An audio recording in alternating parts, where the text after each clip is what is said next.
ಕೈ ಮುಗಿದು ಕೇಳ್ಕೊತೀನಿ, ಕಾಲ ಬಿದ್ದು ಕೇಳ್ಕೊತೀನಿ, ಅಭಯಾರಣ್ಯ ಉಳಿಸು, ಪ್ರಾಣಿಗಳನ್ನ ಉಳಿಸು, ಗಂಧದಗುಳನ್ನ ಉಳಿಸು. ಮಾದಪ್ಪ, ನಮ್ ಜನಗಳಿಗೆಲ್ಲ ನೀನೇ ಬುದ್ಧಿ ಕೊಡ್ಬೇಕು. ಎಲ್ಲಿ ನೋಡಿದ್ರು ಪ್ಲಾಸ್ಟಿಕ್ ಪ್ಲಾಸ್ಟಿಕ್ ಪ್ಲಾಸ್ಟಿಕ್. ಇದು ಯಾವ ಜಾಗ ಗೊತ್ತಾ? ಮಲೆ ಮಹದೇಶ್ವರ ಬೆಟ್ಟದ ಕಾಡು ಪ್ರದೇಶ. ಇಲ್ಲಿಗೆ ಬಂದಿರೋಲ್ಲ ಆಲ್ಮೋಸ್ಟ್ ಒಂದು 70-80% ಎಲ್ಲ ಎಜುಕೇಟೆಡ್ಸ್ ಬಂದಿದ್ದೀರಾ. ಆದ್ರೆ ಇಲ್ಲಿ ಪ್ಲಾಸ್ಟಿಕ್ ಬಿಸಾಕಿರೋಲ್ಲ ನೀವೇನೆ. ಒಂದು ಡಸ್ಟ್ಬಿನ್ ಒಳಗೆ ಹಾಕುವಂತ ಕಾಮನ್ ಸೆನ್ಸ್ ಕೂಡ ಇಲ್ಲ.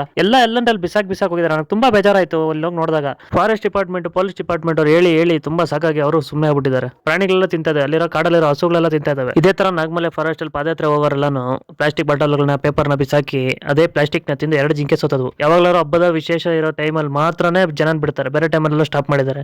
ನಾಗಮಲೆಲ್ಲ ತಂಗಿ ಇಲ್ಲೂ ಆದ್ರೆ ಈ ಪಾದಯಾತ್ರೆ ಮತ್ತೆ ನಿಲ್ಲಿಸ್ಬಿಡ್ತಾರೆ. ಇದು ನಿಲ್ಬಾರ್ದು.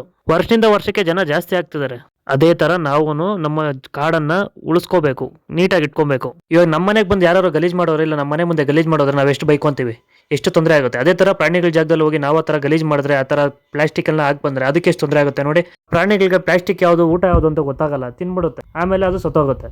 ಬರೀ ಮಹದೇಶ್ವರ ಬೆಟ್ಟ ಕಾಡಲ್ಲ ಅಷ್ಟೇ ಹೇಳ್ತಾ ಇಲ್ಲ, ಬೇರೆ ಕಡೆ ಎಲ್ಲೇ ಹೋಗಿ ರೋಡಲ್ಲಿ ಬಿಸಾಕೋಬೇಡಿ. ಇವಾಗ ಕೆಲವೊಂದಷ್ಟು ಜನ ಕಮೆಂಟಲ್ಲಿ ಆಗ್ಬೋದು, ನೀನೇನು ಬಿಸಾಕೋದಿಲ್ವಾ ಅಂತ. ನಾನು ಯಾವತ್ತೂ ಪ್ಲಾಸ್ಟಿಕ್ನ ಎಲ್ಲೂ ಜಾಗದಲ್ಲಿ ಆಚೆ ಕಡೆ ಬಿಸಾಕಲ್ಲ. ಅದರಲ್ಲೂ ಕಾಡು ಜಾಗದಲ್ಲಂತೂ, ಕಾಡಿರುವಂಥ ಜಾಗದಲ್ಲಂತೂ ಬಿಸಾಕಕ್ಕೆ ಹೋಗಲ್ಲ. ಒಂದು ಹತ್ರ ಕಲೆಕ್ಟ್ ಮಾಡಿಕೊಂಡು ಇಟ್ಕೊಂಡು ಮನೆಗೆ ಬಂದು ಒಲೆಲಾಗಿ ಸುಡ್ತೀನಿ. ಇಲ್ಲಾಂದರೆ ಎಲ್ಲರೂ ಡಸ್ಟ್ಬಿನ್ ಸಿಕ್ಕರೆ ಅಲ್ಲಿ ಹಾಕ್ತೀನಿ. ಸತತವಾಗಿ 2 ವರ್ಷದಿಂದ ನಾವು ಪಾದಯಾತ್ರೆ ಬರೋರಿಗೆಲ್ಲ ಹಣ್ಣು, ನೀರು ಎಲ್ಲನೂ ಕೊಡ್ತಾ ಇದ್ವಿ. ಆದರೆ ಈ ವರ್ಷ ಬರೀ ಹಣ್ಣುಗಳು ಮಾತ್ರ ಕೊಟ್ಟಿದ್ದೀವಿ. ಯಾಕಂದರೆ ನೀರು ಬಾಟ್ಲು ಕೊಡ್ತಾ ಇದ್ವಿ, ಎಲ್ಲಂದ್ರಲ್ಲಿ ಬಿಸಾಕೋರು. ಅದಕ್ಕೆ ಬೇಜಾರಾಗಿ ಏನು ಮಾಡಿ ನಾವು ಈ ಸರಿ ನೀರನ್ನ ಕ್ಯಾನಲ್ ತುಂಬ್ಕೊಬಂದು ಪೇಪರ್ ಗ್ಲಾಸ್ಗಳಲ್ಲಿ ಕೊಟ್ಟಿದ್ದೀವಿ. ಯಾಕಂದರೆ ಅದು ಬಿಸಾಕಿದ್ರು ಕೂಡ, ಯಾವುದೇ ಪ್ರಾಣಿ ತಿಂದರೂ ಕೂಡ ಏನೂ ಅದಕ್ಕೆ ಹಾನಿ ಆಗಲ್ಲ.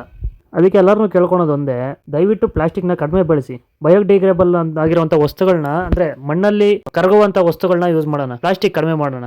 ಪ್ಲಾಸ್ಟಿಕ್ ಮತ್ತೆ ರೀಸೈಕಲ್ ಆಗಲ್ಲ, ಅದು ಭೂಮಿಲಿ ಸೇರ್ಕೊಂಡು ಭೂಮಿ ಮಣ್ಣನ್ನು ಕಲುಷಿತ ಮಾಡುತ್ತೆ. ಪ್ರಾಣಿ ಪಕ್ಷಿಗಳಿಗೆ ಅದು ತಿನ್ನೋದ್ರಿಂದ ಹಾನಿ ಆಗುತ್ತೆ, ಮನುಷ್ಯನಿಗೆ ಕೂಡ ಹಾನಿ ಆಗುತ್ತೆ. ಅದು ಕೈ ಮುಗಿದು ಕೇಳ್ಕೊತೀನಿ, ಕಾಲ ಬಿದ್ದು ಕೇಳ್ಕೊತೀನಿ, ಅಭಯಾರಣ್ಯ ಉಳಿಸು, ಪ್ರಾಣಿಗಳನ್ನ ಉಳಿಸು, ಗಂಧದಗುಳನ್ನ ಉಳಿಸು.